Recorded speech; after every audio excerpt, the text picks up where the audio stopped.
कृष्णं वंदे जगद्गुरु। हे नाथ, मैं किसी योग्य नहीं हूँ, बस आपका ही भरोसा है प्रभु, आपका ही आसरा है। हे प्रभु, हे प्रियतम, हे प्राणनाथ, मुझे स्वीकार करो। मैं जैसा भी हूँ आपका ही अंश हूँ। तो चलिए अभी हम कामिका एकादशी की कथा श्रवण कर लेते हैं। कामिका एकादशी का व्रत करने और पूजा करने से साधक को भगवान विष्णु की और भोलेनाथ की कृपा प्राप्त होती है, सभी पापों से मुक्ति मिलती है। कामिका एकादशी सावन मास के कृष्ण पक्ष में पड़ती है। इस बार बहुत अच्छा संयोग बना है, सावन के सोमवार का व्रत भी है और एकादशी का व्रत दोनों एक साथ में है।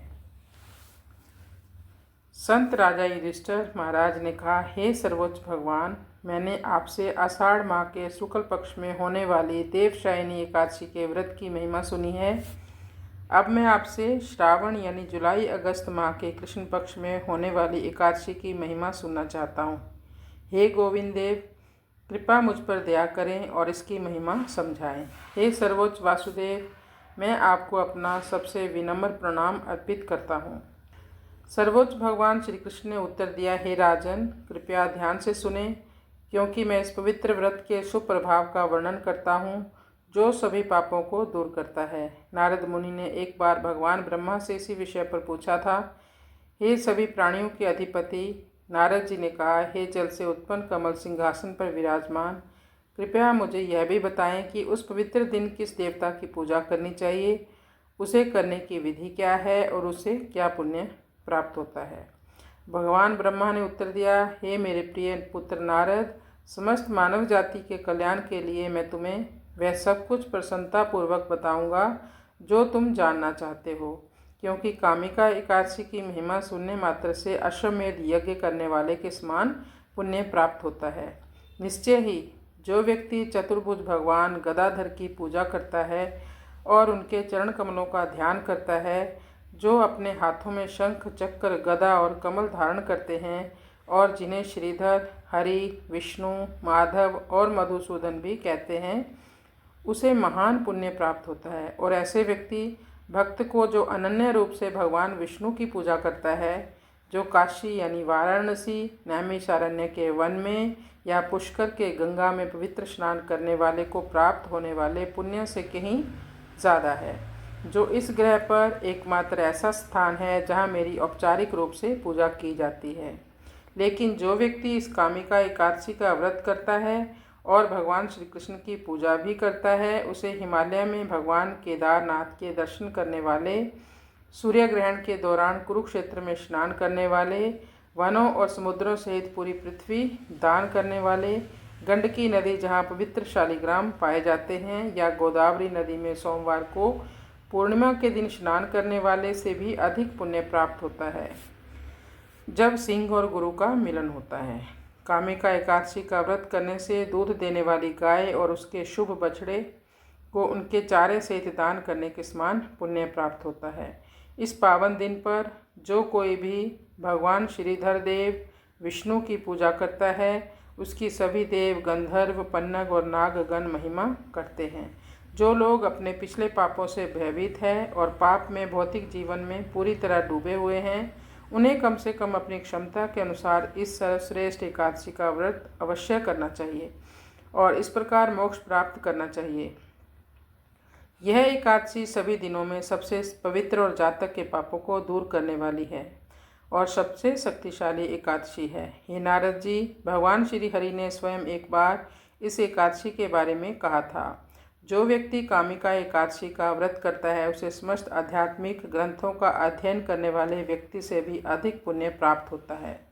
जो कोई भी इस दिन व्रत रखता है और रात भर जागरण करता है, उसे मृत्यु के राजा यमराज का भी कोई भय नहीं रहता। ऐसा देखा गया है कि जो कोई कामिका एकादशी का व्रत करता है, उसे भविष्य में जन्मों का कष्ट नहीं उठाना पड़ता और अतीत में भी इस दिन व्रत करने वाले अनेक भक्ति योगी वैकुंठ लोक को चले गए। इसलिए मनुष्य को उनके शुभ पद चिन्हों पर चलते हुए इस परम पावन एकादशी का व्रत अवश्य करना चाहिए। जो कोई भी तुलसी के पत्तों से भगवान श्री हरि की पूजा करता है, वह सभी पापों से मुक्त हो जाता है। वास्तव में वह पाप से अछूता रहता है, जैसे कमल का पत्ता जल में रहते हुए भी उससे अछूता रहता है।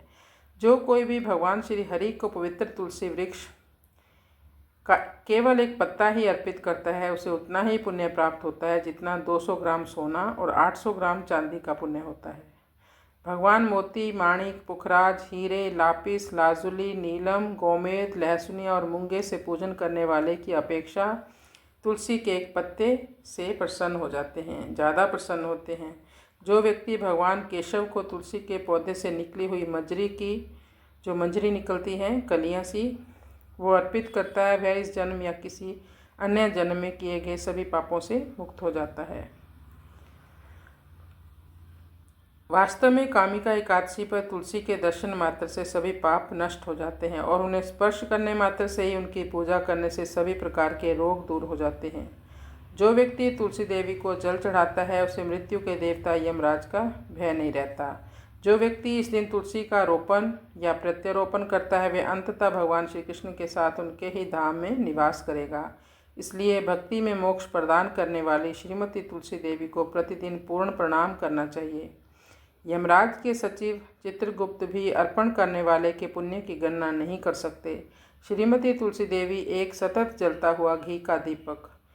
यह पवित्र एकादशी भगवान श्री कृष्ण को इतनी प्रिय है कि जो कोई इस दिन भगवान श्री कृष्ण को घी का दीपक अर्पित करता है उसके सभी पूर्वज स्वर्गलोक में जाकर वहाँ दिव्य अमृत का पान करते हैं। जो कोई इस दिन श्री कृष्ण को घी या तिल के तेल का दीपक जलाता है वह अपने सभी पापों से मुक्त हो जाता है और 1 करोड़ दीपकों के समान तेजस्वी शरीर के साथ सूर्यदेव के धाम में प्रवेश करता है। यह एकादशी इतनी शक्तिशाली है कि जो व्यक्ति उपवास करने में असमर्थ है, किसी कारण से उपवास नहीं कर पाता, यदि वह यहाँ वर्णित विधियों का पालन करता है तो वह अपने सभी पितरों के साथ स्वर्गलोक में पहुँच जाता है। हे महाराज युधिष्ठिर, भगवान श्री कृष्ण ने निष्कर्ष निकाला, ये प्रजापति ब्रह्मा द्वारा अपने पुत्र नारद मुनि से इस कामिका एकादशी की अपार महिमा के विषय में कहे गए वचन थे जो सभी पापों को दूर करने वाले हैं। यह पवित्र दिन ब्राह्मण हत्या या गर्भ में पले शिशु की हत्या के पाप को भी नष्ट कर देता है और व्यक्ति को परम पुण्यात्मा बनाकर आध्यात्मिक जगत में उन्नति प्रदान करता है।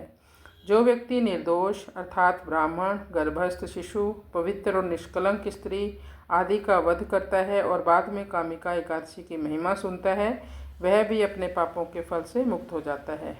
हालांकि किसी को पहले से यह नहीं सोचना चाहिए कि इस एकादशी के बारे में सुनने मात्र से वह किसी ब्राह्मण या अन्य निर्दोष व्यक्ति की हत्या कर सकता है और फिर दंड से बच सकता है। ऐसा पाप तो घृणित है, ऐसा पाप कभी ना करें। जो कोई भी व्यक्ति श्रद्धापूर्वक कामिका एकादशी की इन महिमाओं को सुनता है वह सभी पापों से मुक्त हो जाता है और अपने घर भगवान के पास वापस लौट जाता है, यानी भगवत धाम को प्रस्थान करता है, यानी विष्णुलोक, वैकुंठ। इस प्रकार ब्रह्म वैवर्त पुराण से श्रावण कृष्ण एकादशी या कामिका एकादशी की महिमा का वर्णन समाप्त हुआ।